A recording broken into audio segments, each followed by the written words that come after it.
SSIS module is going on, and in this video we'll study the SQL Server data tool which is used to develop the SSIS project and packages. We'll study the environment and we'll see how to create an SSIS project. And while we creating the project, what are the files are created related to this project, and we will also see this one. So let's move to the SQL Server data tool. This is the SQL Server data tool SSDT for Visual Studio 2017. I'm going to create a new project to develop the SSIS packages. So I will create the project, and the project I will save here on C SSIS demo, and I will create the project name.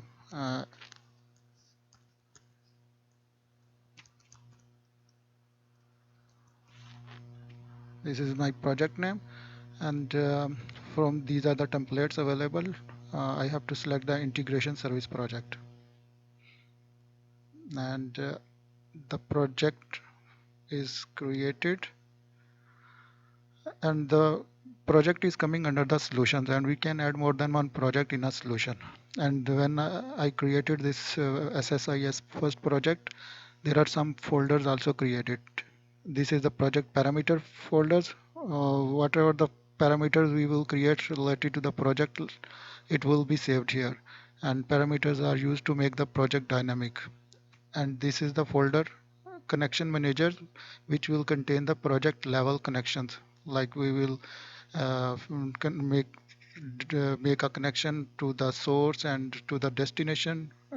These all connections at the project level will be saved in this folder, and the SSIS packages folder will contain all the our packages which we will design by using this environment. It will be saved here. And package parts, with this folder we can use to make our own templates to reuse. And this is the last folder, miscellaneous. And the miscellaneous folder, other than the files which are related to the SSIS, other than this SISS files, we can create our own files, like any notes, text files, or help files, which we will save here in the miscellaneous folders. So these are the folders introductions. And now when I created this first project, what are the files have been created related to this project? We have little glance on these files also, so that we know what are the files and what is the purpose of these files. So let's move to the file system and check the files. This is the location where I created my project, and this is the project folder. And in this folder, this is the solution and the project files. When I created the project, whenever I will create the project, these files, 5 files will be created automatically. This is the package file, which will contains the instructions related to the package, and it is an XML file. In this XML file, all the components which I will use in this package, it will come here.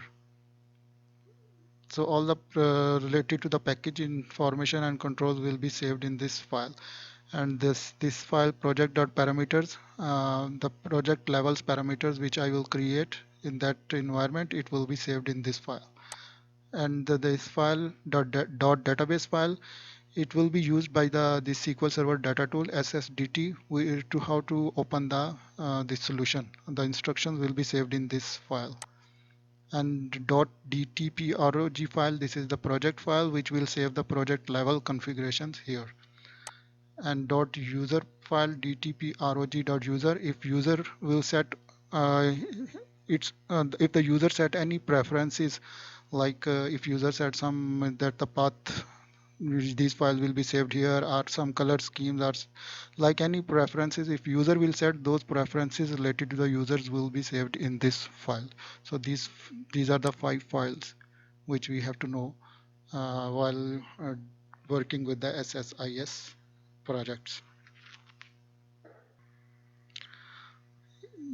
We are using the SQL Server version 2017. If the version is there someone else version is available other than 2017, we can go and set next in this version, here in this project properties, these are the project properties. In this properties we can set the target version where we will deploy our projects.